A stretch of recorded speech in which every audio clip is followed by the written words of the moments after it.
Oh, you could put this on Twitter. 4 days after my stepfather's funeral, her dead husband, my mother had a consultation for a BBL. At 65 years old, 273 pounds, I was at the appointment.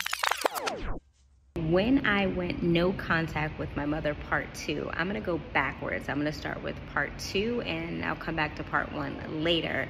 But I had stopped communicating with my mother for about 2 years. I reconnected and started to communicate with my mother again when my stepfather, Roscoe Ridley Jr., died in August 2022 of sarcoidosis. And I should add that my stepfather was fucking terrible to me.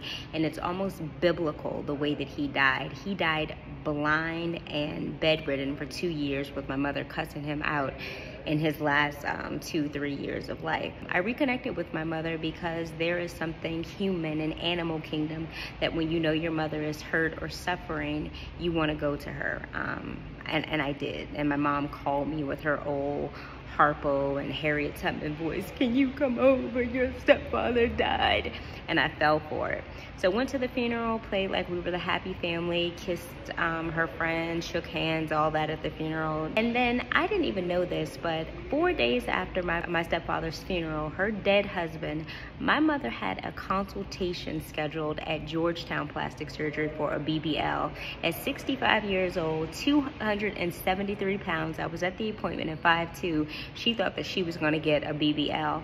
And I guess she wanted me to go with her because, full disclosure, I had a tummy tuck after I lost weight years ago, so my mom thinks that I know a little something about plastic surgery.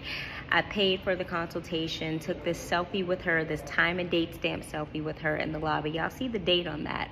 And I think his name was Dr. Lee. He actually does the BBLs and plastic surgery for most of DC government employees or Metro WMATA employees as well. When y'all be like, "Ooh, they got good bodies," he did it. Dr. Lee obviously denied her for the surgery. He told her she needed to lose about 120 pounds.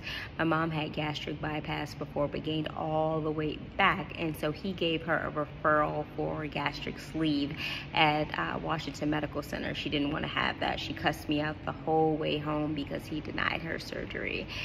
And I was assaulted by my brother. And by assaulted, I mean he punched me in the back of my neck.